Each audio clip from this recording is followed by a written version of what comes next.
In 2011, a fascinating event took place.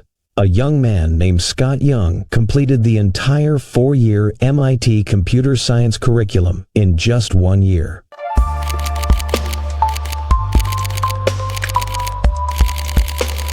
At first, people thought he was extraordinarily gifted, but the realistic truth is that he was not enrolled at MIT and therefore did not earn a degree. Instead, he studied entirely through free YouTube lectures and the MIT OpenCourseWare website. This proves that elite-level knowledge can be gained without paying tuition, though the official certification still requires university enrollment. Within the same period, Scott also took on 2 other challenges. He learned painting, moving from a basic to a professional level in just 30 days. And he taught himself Spanish well enough to hold conversations. These achievements were not magic. They were the result of extreme discipline, daily practice, and clever methods, which anyone can realistically apply with consistency. Curious people began asking how he managed to learn so much so quickly. To answer, Scott started blogging about his techniques and eventually wrote a book called Ultra Learning, in which he laid out 9 principles for mastering any subject efficiently. The first principle is meta-learning, understanding how to learn before starting, by mapping out what to study and how to approach it. For instance, Scott once worked in a printing shop where famous architects printed their plans. By studying those designs carefully while doing his job, he gradually absorbed architectural knowledge, built his own portfolio, and eventually created original designs. Another principle is repetition.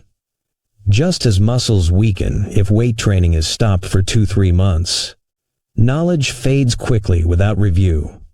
This aligns with the scientific forgetting curve, which shows how often material must be revisited to retain it long term. To illustrate, Scott cites Richard Feynman in a notoriously difficult math exam where most students scored near 0. Feynman completed the paper in half the time and scored so high that even the combined marks of the next 3 students could not equal his. The realistic insight here is that Feynman wasn't simply faster. He had trained his mind through deep understanding and simplification, a method later called the Feynman technique.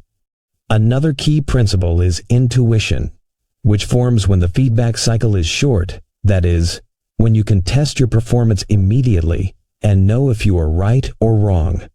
Without feedback, intuition never develops, and without intuition, world-class mastery is nearly impossible. Scott also connects these ideas with works like Thinking, Fast and Slow, which explain how human thinking operates at both quick, intuitive levels and slower, logical ones. Finally, he emphasizes experimentation, constantly trying new methods, measuring results, and adapting, because realistic learning requires adjustment rather than blind repetition. The ultimate lesson of Scott's journey is that while he did not hold an MIT degree, he proved that in today's world, knowledge itself is no longer locked away in elite institutions. With discipline, structured methods, smart use of free resources, and a willingness to experiment, ordinary people can realistically achieve extraordinary skills.